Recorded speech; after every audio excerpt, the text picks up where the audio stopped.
Hey y'all, this is Simeon.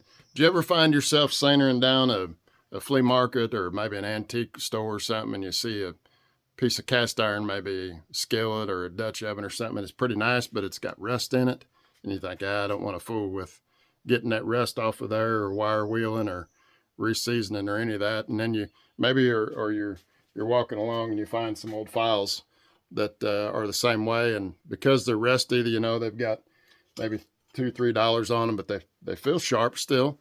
Like this one here, it feels sharp, but it's full of rust.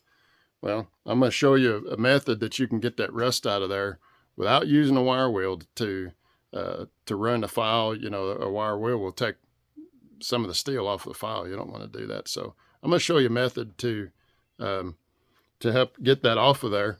All that you do is you mix 1 part molasses to 10 parts water. And the way that I do it is I mix it with hot water so that it dilutes it. And in any size container, that's the ratio you need. I've seen people online doing it with 55-gallon barrels.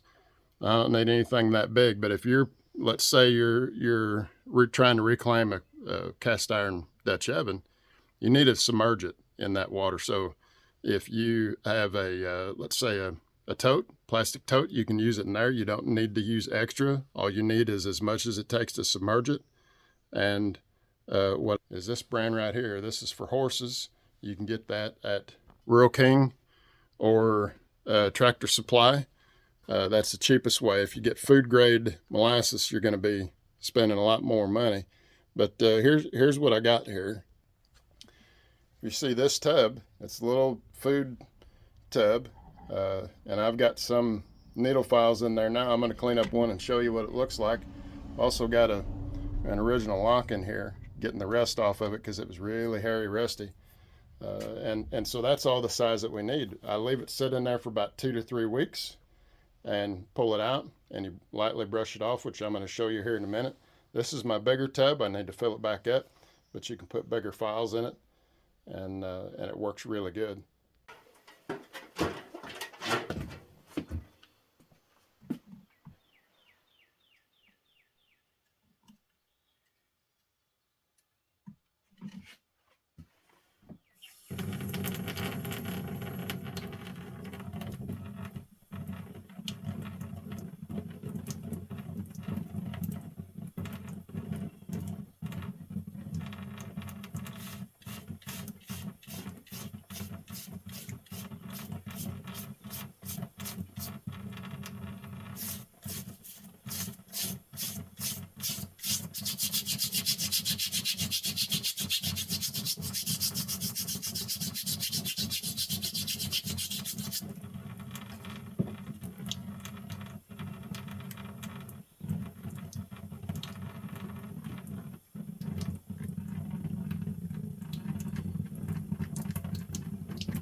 Okay, this is the result. It's a very clean needle file. And as fine as this needle file is, it's cleaned it up to where it's going to work. And I've got a piece of metal in here, and I'm going to show you.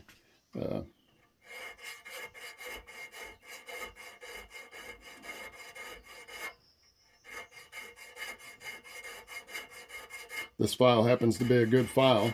It is cutting. It's making that shiny. Of course, you don't press down very hard when you've got a fine file. But this works great. And here we had a batch of old rusted files that now I can use some of them, at least if they're dull. You got to get them resharpened or use them for tomahawk bits. But this one here works great, and so will the other ones. So hope that helps you reclaim some things. And it's all in the process of doing it yourself and seeing what you can do with your handiwork. So take care, go build something in your shop, and have a good day.